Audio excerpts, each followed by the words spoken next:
Perlu diketahui bahwa autis bukanlah penyakit seperti penyakit pada umumnya, seperti diabetes, kolesterol, dan lain sebagainya.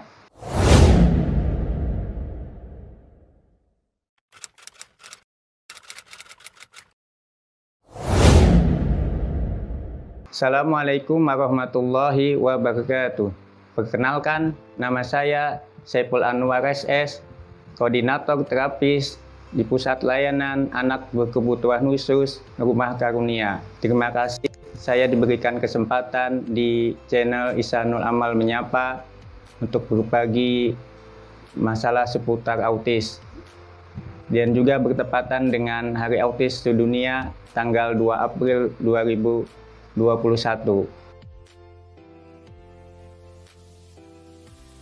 Oke, deteksi anak berkebutuhan khusus melihat dari patokan perkembangan anak normal pada umumnya. Deteksi dilakukan biasanya sebelum usia 2 tahun. Jadi untuk anak usia 6 bulan sampai 12 bulan anak senang bermain cilukba, biasanya anak mengeluarkan senyum dan anak mengeluarkan suara.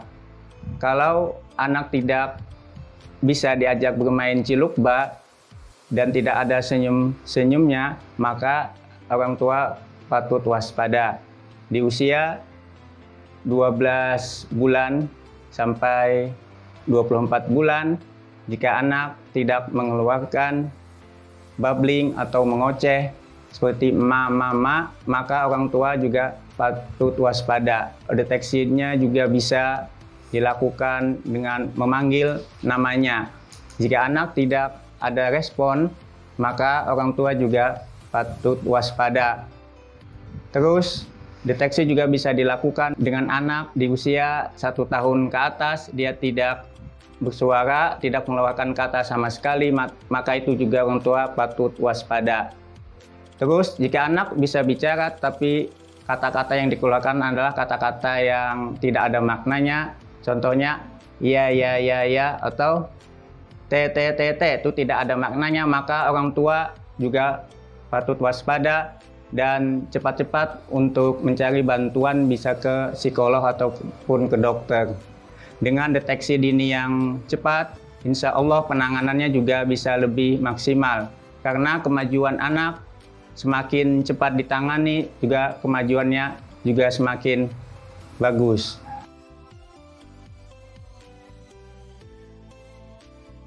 Baik, untuk gejala anak autis sesuai dengan buku di Membantu Anak Autisme dan Anak Menemukan Fungsi Bahasa, seorang BCBA yaitu seorang analis perilaku, yaitu Ibu Ruri Soryawinata, dengan panduan American Psychiatry Association menyebutkan bahwa salah satu gejala anak autis ketika anak tidak bisa berinteraksi dengan teman sebaya. Jadi ada orang tua yang pernah datang ke tempat terapi, dia masuk ke tempat terapi, terus ada teman sebayanya ataupun ada orang yang di sekitarnya, dia tidak bisa berinteraksi, maka itu salah satu juga gejala autis. Terus ada lagi anak misalnya di tempat terapi tadi dia menemukan mainan bis, bukannya untuk dimainkan seperti anak-anak lainnya, tapi dia cuma dipegang ataupun cuma dilihat aja, bahkan bisa dikutupnya seperti gini. Nah, itu juga salah satu gejala autis. Bahkan mungkin anak tersebut melihat bannya asik, dia melihat bannya tidak memahami bahwa itu adalah bis untuk dimainkan seperti gini, seperti anak normal lainnya. Itu juga salah satu gejala autis. Terus dia juga, anak tersebut juga tidak bisa bermain interaksi dengan orang yang di sekitarnya, itu juga salah satu gejala autisnya. Terus ketika orang lain menyapa ataupun temannya menyapa, anak juga tidak ada respon, itu salah satu juga gejala autis. Terus anak tadi memegang mainan bis, anaknya tiba-tiba melempar mainan, entah kenapa, itu juga salah satu gejala autis. Atau dia dengan senang dia bisa tertawa, itu juga salah satu gejala autis. Mungkin ketawanya bukan ketawa ini, mungkin dia ingat pernah menonton film Tayo, entah itu di mana lucunya, juga tiba-tiba dengan ini dia tertawa dan juga tidak memperhatikan orang di sekitarnya. Itu salah satu juga gejala autis. Terus orang lain juga ingin memeluknya ataupun memegangnya, dia menolak seketika karena merasa dirinya tidak nyaman. Itu juga salah satu gejala autis. Jadi di dalam buku tadi yang sudah saya sebutkan, di membantu anak autisme dan anak ABK menemukan fungsi bahasa, itulah yang disebutkan dengan gejala-gejala autis. Selain itu, gejala perilaku, minat, dan kegiatan anak autis cenderung kegiatannya cuma rutinitas. Contohnya, ketika dia pergi ke tempat terapi, kalau biasanya orang tuanya membawa lewat jalan A, terus waktu-waktu orang tuanya membawa ke jalan B, maka anak autis bisa menolak, tidak menginginkan jalan tersebut. Itulah juga salah satu gejala autis.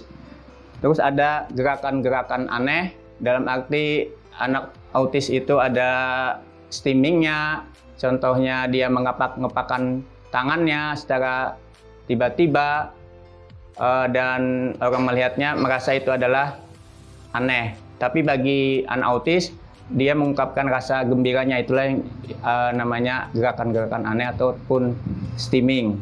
Terus anak autis juga cenderung melihat bagian benda-benda berputar, bisa itu kipas angin, bisa itu rodanya. Dia cuma melihat aja, bahkan bisa melototi benda tersebut. Itu juga salah satu gejala autis. Yang jelas, ketika orang tua melihat gejala tersebut, orang tua juga secepatnya menangani anak itu dengan menterapi anaknya di tempat terapi dan bekerja sama dengan profesional-profesional yang lain. Oke, untuk terapi anak autis, seperti kebanyakan juga di tempat terapi, anak autis itu bisa diterapi dengan terapi wicara. Jika anaknya ada mengalami otot-otot mulut yang bermasalah, misal anak tidak bisa meniup ataupun mengunyah makanan, maka diperlukan dengan terapi wicara.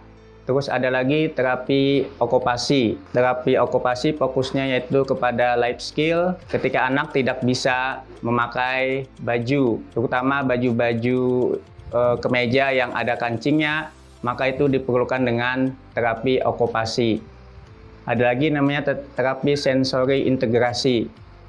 Terapi sensori integrasi ini membantu anak untuk beradaptasi, mengintegrasikan sensori-sensori yang ada di sekitarnya. Misalnya anak takut naik ayunan ataupun naik perosotan, maka terapi sensori sangat dibutuhkan untuk anak tersebut.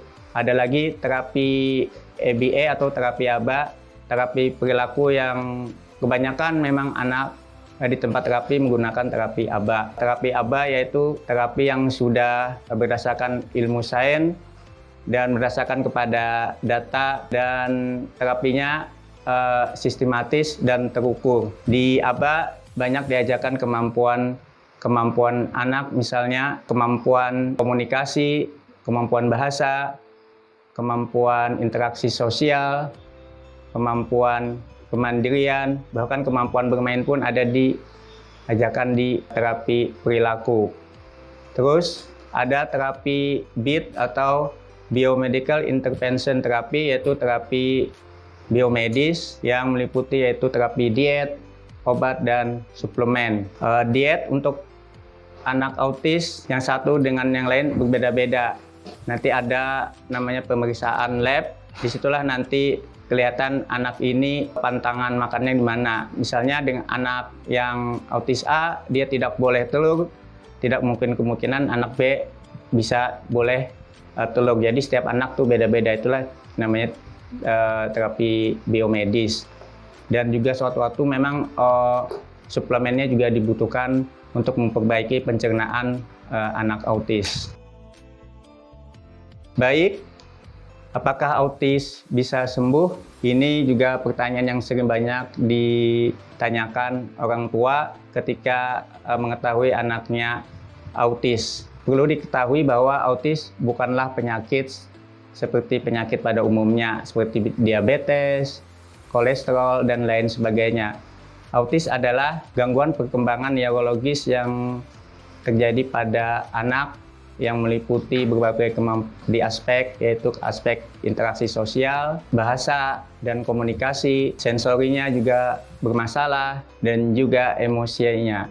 Jadi ketika orang tua mengetahui anaknya autis, terus dia cepat-cepat penanganannya, terus dilakukan dengan terapi yang intensif dan tepat, insya Allah anaknya akan seperti anak-anak normal pada umumnya. Anak juga bisa nanti mengejar kemampuan tersebut. Bahkan anak autis juga ada yang bisa ke sekolah reguler dan memiliki kemampuan yang luar biasa. Kalau itu yang disebut sembuh, maka ya nggak apa-apa. Memang perkembangan anak autis sudah baik. Tapi yang jelas autis bukanlah penyakit. Rumah Karunia merupakan salah satu unit yang ada di Ihsanul Amal yang melayani anak-anak berkebutuhan khusus, misalnya anak autis, anak gangguan konsentrasi, anak Down syndrome, anak yang hiperaktif, dan anak gangguan belajar. Di Rumah Karunia kita memakai terapi ABA, yaitu Applied Behavior Analysis, yang di sana diajarkan berbagai macam kemampuan. Misalnya kemampuan bermain, kemampuan kemandirian, dan kemampuan akademik. Kalau anaknya sudah mulai bagus, tidak kemungkinan juga diajarkan kemampuan akademik. Untuk gangguan belajar juga seperti disleksia, slow learner, di Rumah Karunia juga kita menanganinya. Disleksia yaitu gangguan membaca, dan slow learner yaitu anak-anak yang IQ-nya di bawah rata-rata. Ya, untuk anak speed delay juga di Rumah Karunia kita juga melayaninya. Kebanyakan juga di Rumah Karunia anak speed delay banyak sekali. Mungkin juga pengaruh gadget saat ini, ataupun memang di rumah orang tua ya karena sudah capek, jadi anak juga dikasih gadget aja. Jadinya dunia digitalnya itulah yang menyebabkan anak sekarang banyak speed delay. Tapi yang jelas speed delay baru gejala, nanti dia larinya kemana, entah itu diagnosanya ke autis dan lain sebagainya. Demikian sharing hari ini, edisi spesial memperingati Hari Autis Sedunia tanggal 2 April 2021. Kurang lebihnya mohon maaf. Wabillahi taufiq wal hidayah. Assalamualaikum warahmatullahi wabarakatuh.